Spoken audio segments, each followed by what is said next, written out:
So I'm here with Jenn Carson, who is the Director of Library Services at the LP Fisher Library, Public library. Public Library.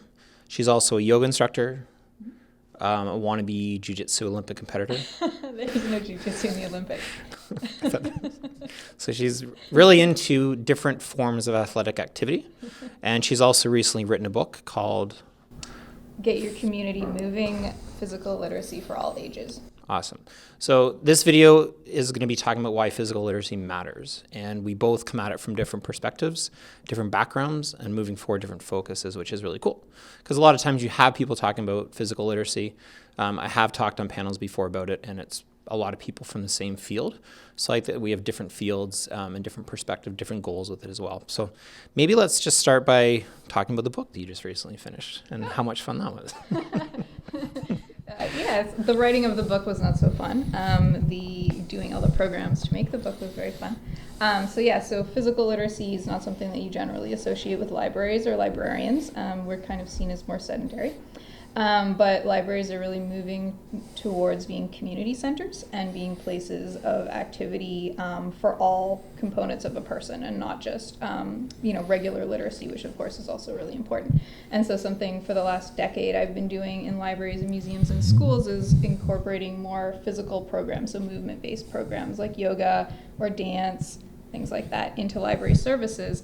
And so I started writing a blog about 3 years ago for the American Library Association about kinetics and about how to encourage other libraries to add more movement-based programs. And it was getting some attention, and American Library Association's imprint, ALA Editions, asked me about writing a book on the subject, and so that's what I did. And so it contains a whole bunch of different program models. It's not just for libraries. It can be used in schools or museums or any community centers that want to introduce movement-based programs.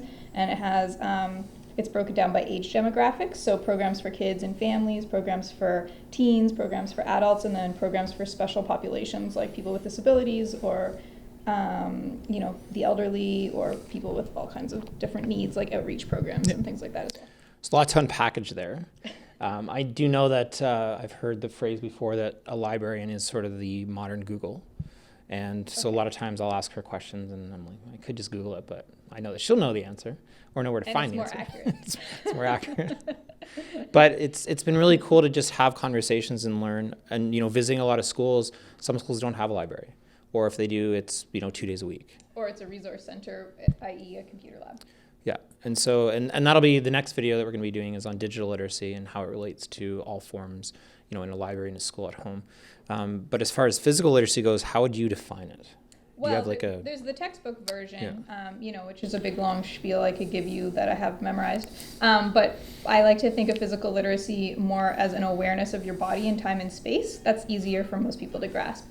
So when we think about regular literacy, like auditory literacy or verbal literacy, we think about being able to read and recognize shapes and patterns and making sense of them in the world. And it's the same thing with physical literacy. It's being able to move your body in time and space and your sense perceptions and being aware of those and having a maturity about it. And so it's not like something that you achieve a certain level and then you've reached peak physical, literacy. Like, for example, Olympic athletes might have an amazing, a degree of physical literacy for their specific sport, but they might be terrible at bowling or at something else because, those are skills they haven't developed. So it's really expansive.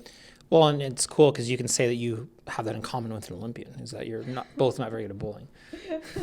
But it's a good point. So you have a lot of NHL hockey players, for example, that can't run backwards and catch a ball because they have amazing physical literacy in skating, moving forward, shooting, but they can't backwards run. They can't, reach for that ball, which might blow some people's minds. But when you're focused on that, there's some soccer players. I know in Calgary, I know some people who have like 9 and 10-year-old kids. 6 days a week of soccer, right? What is the purpose of that? It's absolutely unreal. We should not be doing that. We know this. I thought we'd actually moved back to let's get kids into all sports, but it seems like some organizations are still stuck in that. And so that's a big thing I talk about is different sports, but I really like that is you can increase physical literacy in multiple areas. And I don't have the definition memorized of physical literacy, but it's like 20 different things, right? Like dip, dodge, duck, dive, all those kind of different things, jumping, running. And the thing is that it's also contingent on environment. And so being able to navigate your environment effectively. Like, obviously you're going to walk differently on a sidewalk when it's icy than you are on a summer day when it's hot, and you're going to walk differently in stilettos than you're going to in flip-flops. And so it's being aware of also how your body moves in different environments. And it's really important to point out that also applies to people of all abilities. So physical literacy is skills based on your inherent abilities, whatever they may be, because not all of us are born or have acquired the same level of ability just based on life circumstances. So that's important too, like what your ability to do if you had, say, a missing limb would be completely different from someone who's more able-bodied. And so it's judged, your level of physical ability is judged based on your circumstances. Yeah, and I think that's a good point about your environment, because especially with an aging population, a lot of injuries are not happening from a 70-year-old, playing rugby and running into somebody. It's walking down a sidewalk, slipping, breaking a hip, or breaking their leg or something like that. So, right. And that's why it's really important for libraries as community centers to offer physical literacy programs, because our aging population, as you said, is increasing. And we're a place that a lot of people already come and go to get their books or to access the computers or to borrow DVDs or things like that. And so it might be a nice segue for them into getting into physical activity, where they might be intimidated or uncomfortable going to a gym or a recreation center, thinking like, oh, that's for young, fit people, or that's for families, that's not for me. Where if we offer something like chair yoga at the library and all their friends are going, or people that they know in the neighborhood, and it's free, that might be a nice kind of introduction into getting back into fitness and to learning skills that they might not otherwise do. Like the lady with the sit and be fit, like the big socks on. Yeah, exactly. And it works, right? It works. But that's the biggest thing I'm seeing, like working with kids. I'm very biased, obviously. It's a lot about, movement and Frisbee. I do a lot of Frisbee, but I like Frisbee because it is varied, right? Like it's throwing, running, catching, jumping, sliding, diving. And a lot of people are just doing that one sport. Like I talked to a friend of mine who knows all the rules of all the sports. That's what we did in gym class. But they don't know how to stay active. They don't know how to move their body, which is what ultimately matters. We're not trying to get everybody in professional sports or everybody into the Olympics. It's just moving your body, being healthy, posture, right? Like, sitting properly, like how that matters, especially if you're driving a lot or you're sitting in an office a lot. Right, and there's a whole section in the book where I address that and how libraries can change their ergonomics. And so, for example, here at the LP Fisher Public Library, I'm installing a new computer counter for the public, and it's going to have the option to be a standing center. So you can stand to work, or there's also stools that roll out from underneath, and so if you need a break and you want to sit down, you can. And then we also have an accessible workstation that raises and lowers, so somebody that's, say, in a wheelchair can and drop it down to whatever level they need. And so it's about changing from an institutional standpoint to make our environments more approachable in the sense of being able to accommodate more movement, like having stairs that are appealing that people want to walk up, as opposed to making a stairwell like at the far corner and people don't even know it's there, and so they automatically just take the elevator because it's the default setting. Yeah, very cool. What would be a couple like quick tips that you have for anyone who's it's the first time they've heard the word physical literacy? It makes sense in their mind, but they're not really sure where they should start. Because not everyone is an athlete, not everyone is playing a sport. There's a lot of people just sitting at home, watching a lot of Netflix, not moving their bodies. So the first thing I would do would be to go online and, or go to your local library and ask for resources on physical literacy. So Active for Life is a great website. They're a nonprofit that does a lot of physical literacy promotion, and they're based out west. And they do a lot of good work, and they have really easy to read tip sheets for families. And then there's a great book by Dr. Kelly Starrett called,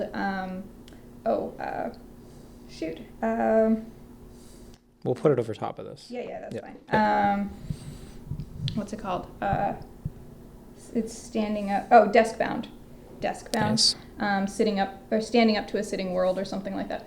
And that's a really good one. He talks about how to change your work habits and your home habits so that you're not sitting all the time, and proper posture. And then there's lots of exercises for rolling and using balls and different things to do body work and things like that. So that's a really good resource. Of course, my website, yogainthelibrary.com, has lots of reviews of books to do with yoga and physical literacy.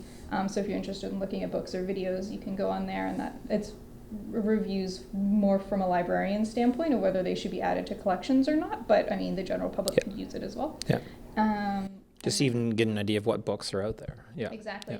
And then as for a tip to just get yourself moving, because we kind of talk to ourselves badly, and we're like, oh, I want to do this, but I don't really know when's a good time to start, and we feel like we have to have these big huge goals, and it's all about realistic goal setting, like I'm going to walk to work today, and I'm going to use the stairs instead of the elevator, or I'm going to try one new exercise class this week, or I'm going to take the kids bowling this weekend, or whatever, and just have a realistic goal, and then don't beat yourself up if you don't achieve that goal, and then just keep trying, and then eventually as you add those things into your life, they'll become a habit, and then your body will start feeling better, and then you'll want to do those things because you just feel like crap when you don't.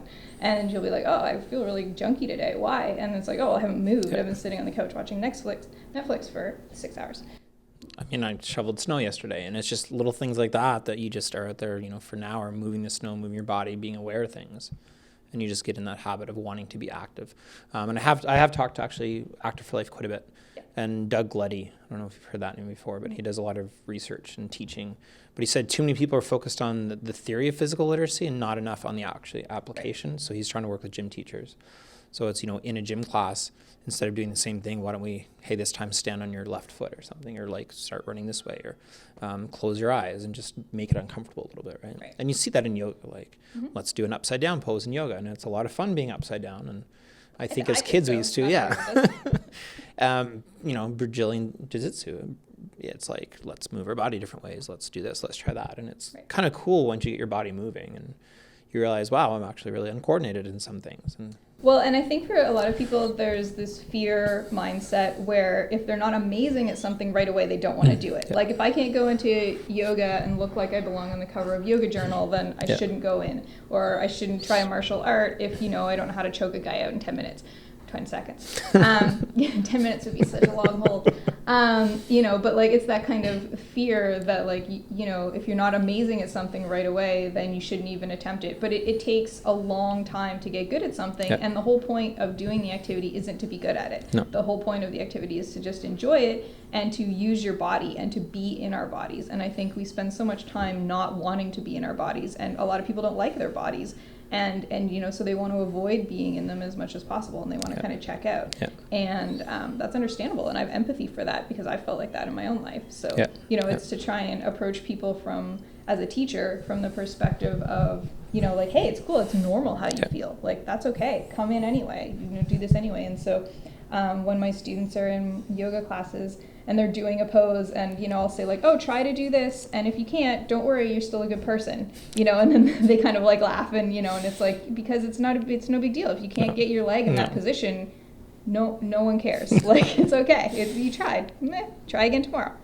And that's a point I bring up to kids is we've created this culture where we have, So You Think You Can Dance Canada and Canadian Idol, and if you're not a good singer, you shouldn't sing. If you're not a good dancer, you shouldn't dance. And I think that's terrible that we've grown up in this society because other cultures aren't like that. Exactly. And if you're not good at yoga, who cares? Just do it because you enjoy it, because you want to try it. If you're not good at Frisbee, if you're not good at baseball, whatever, just do it because you try it. And I have that, in grade 3, I was cut from school choir. I've never sung since. And then you go to Mexico and everybody's singing, and it's like, it doesn't actually matter if you're good or not. It's enjoyable, right? You went dancing, like you love to dance. And which I'm terrible at, and I'm fine with. Exactly. And like, and after actually I said that in one of the schools, some of the kids went up to a teacher and they're like, oh, that's really cool that you dance even though you're not very good. And she's like, that wasn't the point of what are you saying? It's that I do it because I enjoy it. It's not that I'm not good. But thank you. Thanks for pointing that out. So it's cool what kids can come up with. But yeah, I think the biggest thing, like you said, to do something, enjoy it.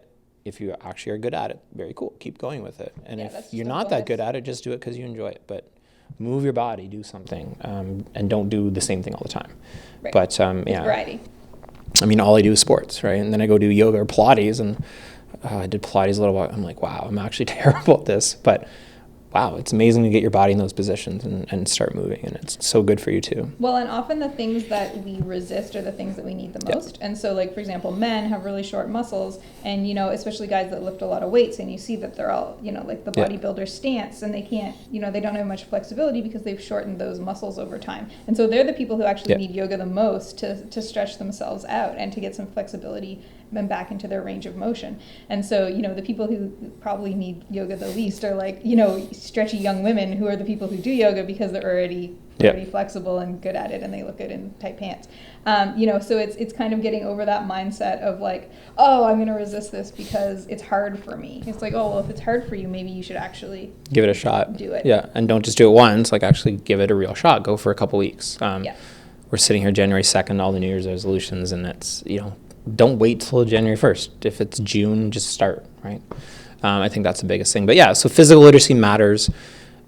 I think when I was a kid, I never heard the term. I don't even know if the term existed, but it's always mattered. Came up with it, you know, about 10 years ago. It got more popular. So, but it has been around, you know, for Dean Creeler's was we did a Google search, and it has been around for, like, since, I think, this might be wrong, but I think around the 1920s is when it first started coming up, and, like, the thoughts, you know, if not the exact phrasing, at least the idea of having an awareness of body and stuff. And so it's not brand new, you know, like the you know, the immediate term and its popularity has certainly been growing in the last 10 years for sure. I think Whitehead's book was published in 2010, so you know, but it's definitely a growing movement. Sorry, pardon the pun. But yeah, so, and I'm excited about that because obviously it's something I'm interested in, and I'm really interested in teaching it, you know, to librarians, because I think we have one of the best accesses to the general public, and because of our programs being free, we can hit populations that gyms and other places necessarily can't. Yeah, and I think with all of this, it's not that we just need to drop everything and start focusing on it. It's just incorporate it more in your life. Know that it's there. You know, do a little bit of research into it. There's a lot of resources online. Just understand what it's about, and then just look at your own life and say, what can I do maybe a little differently, or where am I uncomfortable, right? If you're walking around and you have those short muscles, you know, maybe start doing more yoga. If you're long and stretchy, maybe try, you know, a little more weights. Exactly. So just challenge yourself. Again, it doesn't have to be January 1st or 2nd. Just go do it.